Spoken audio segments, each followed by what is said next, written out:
Assalamualaikum warahmatullahi wabarakatuh.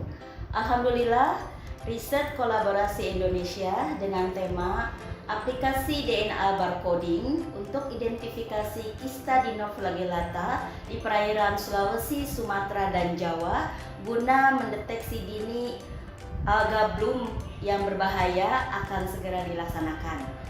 Adapun tahapan penelitian ini terdiri dari yang pertama, kami akan melaksanakan sampling untuk mengambil sampel sedimen di 3 muara sungai di 3 kabupaten, yaitu Kabupaten Bulukumba, Kabupaten Sinjai, dan Kabupaten Bone. Sedangkan penelitian pengambilan sampel di muara sungai di Sumatera dan Jawa akan dilaksanakan oleh mitra kami dari Universitas Andalas dan dari Universitas Airlangga. Semoga pengambilan sampel yang akan kami laksanakan bisa berjalan dengan lancar.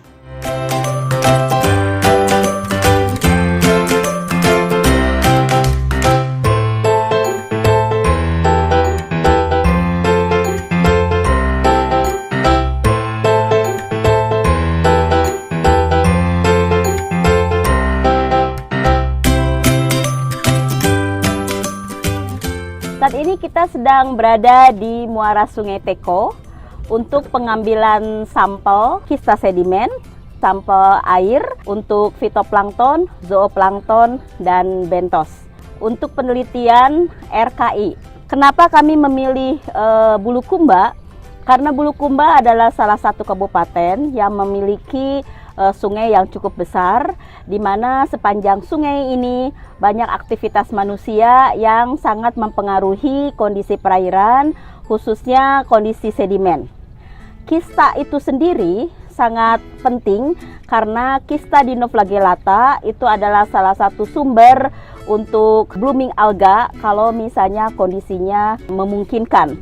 Nah, ini perlu diteliti untuk mengelola bagaimana kalau terjadi blooming alga dari spesies dinoflagellata.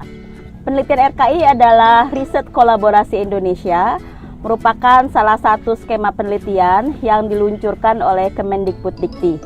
Dalam penelitian ini, kami, Unhas, sebagai koordinator, bekerjasama dengan mitra Universitas Andalas dan Universitas Airlangga.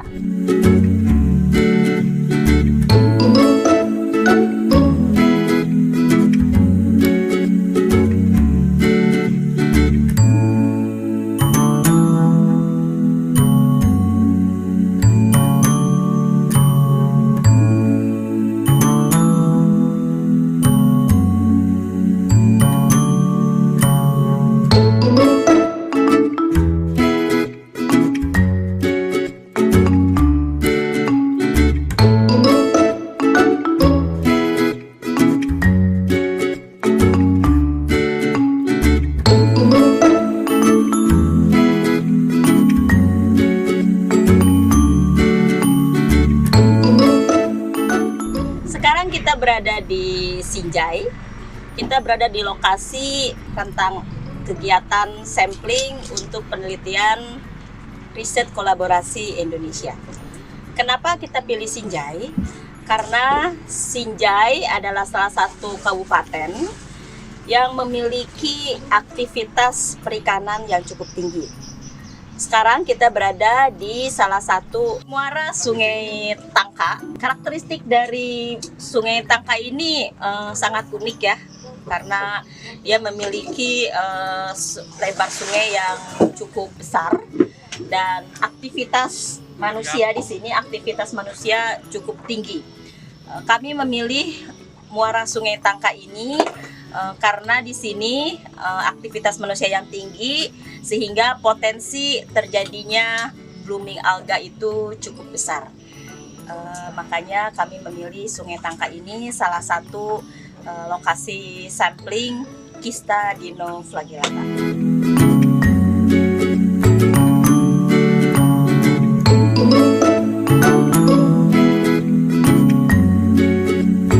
Sedimen untuk analisis kista dinoflagellata diambil dengan menggunakan alat yang disebut dengan sedimen trap. Cara kerja alat ini, yang pertama alatnya direntangkan sehingga bukaan mulutnya terbuka. Kemudian setelah itu alat dijatuhkan ke dalam air.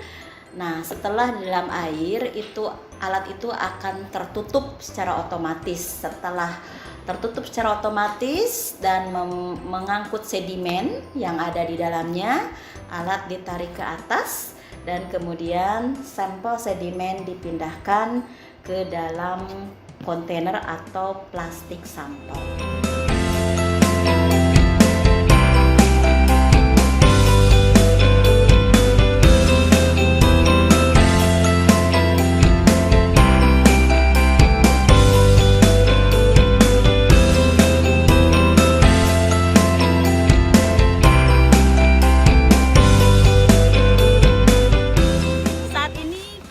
Berada di lokasi sampling ketiga di muara Sungai Panyula, Bone. Sama seperti di lokasi sampling pertama dan kedua, kami di sini mengambil sampel air, mengambil sampel sedimen untuk nanti akan dianalisis kistanya, akan dianalisis fraksi sedimennya, kemudian kandungan nutriennya. Kenapa kami memilih muara Sungai Panyula di Bone ini? Karena muara Sungai Panyula ini memiliki panjang sungai yang relatif panjang, dan di sepanjang sungai itu banyak aktivitas manusia yang diduga berkontribusi terhadap bahan organik dan bahan polutan lainnya, sehingga muara Sungai Panyula ini berpotensi terjadi alga bloom, terutama dari spesies Dinoflagellata. Nanti akan kita lihat bagaimana hasilnya setelah kita amati sampel kista Dinoflagellata dari muara Sungai Panyula.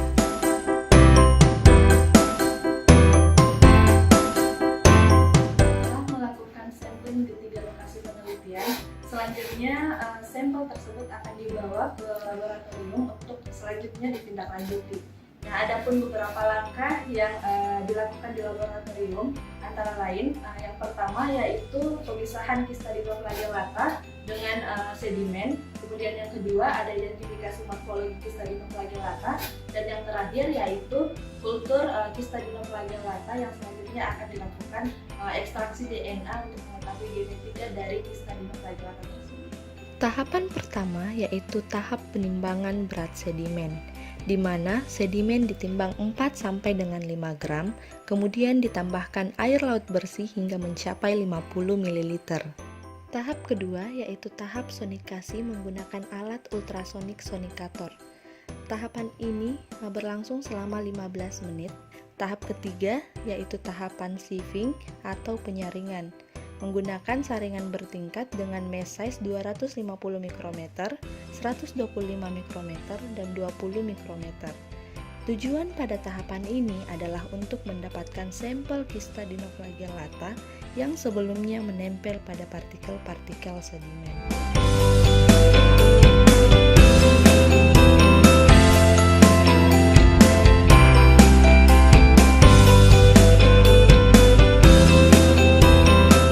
Proses identifikasi morfologi kista Dinoflagellata dengan menggunakan mikroskop cahaya Olympus binokuler. Wadah yang digunakan untuk sampel kista Dinoflagellata pada saat pengamatan di bawah mikroskop cahaya adalah hemositometer dengan 8 lapang pandang. Perbesaran lensa mikroskop yang digunakan yaitu perbesaran 100 kali untuk mengidentifikasi morfologi kista Dinoflagellata, dan perbesaran 40 kali untuk menghitung jumlah dari kista Dinoflagellata. Proses kultur kista Dinoflagellata adalah salah satu tahap untuk analisis genetika kista Dinoflagellata. Kultur dari kista Dinoflagellata ini menggunakan beberapa komposisi larutan, seperti air laut steril, F2 medium, trace metal solution, dan vitamin solution. Sampel dari kista Dinoflagellata yang telah dicampur menggunakan beberapa larutan akan mulai dikultur di bawah paparan cahaya lampu. Riset Kolaborasi Indonesia adalah salah satu skema yang diberikan oleh Kemenristek Dikti bekerja sama dengan Badan Riset dan Inovasi Nasional. Ada beberapa skema untuk RKI ini, yaitu skema A, skema B, dan skema C. Skema A adalah riset kolaborasi antar PTNBH se-Indonesia. Skema B adalah riset kolaborasi antar PTNBH dengan beberapa institusi di Badan Riset dan Inovasi Nasional.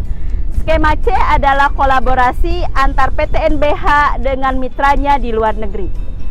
Kami mendapatkan dana riset kolaborasi skema A. Kami bekerja sama dengan 2 PTNBH, yaitu Universitas Andalas.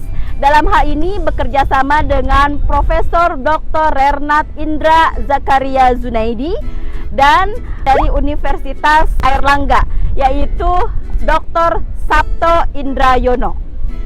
Kami ingin mengucapkan terima kasih khususnya kepada Kemenristek Dikti dan Unhas yang telah mendanai penelitian ini. Kami juga mengucapkan terima kasih kepada BRBB 3 Maros yang telah mensupport dan memfasilitasi untuk analisis data kami. Selanjutnya, kami juga tentunya mengucapkan terima kasih kepada mahasiswa yang telah terlibat dan membantu dalam pengambilan sampel, dan beberapa pihak yang tidak bisa kami sebutkan satu persatu. Semoga penelitian ini bisa memperkaya dan meningkatkan pemahaman masyarakat, khususnya pengetahuan di bidang Kista dinoflagellata dan Hamplum agablum yang ada di perairan Sulawesi Selatan khususnya, dan umumnya di perairan Indonesia.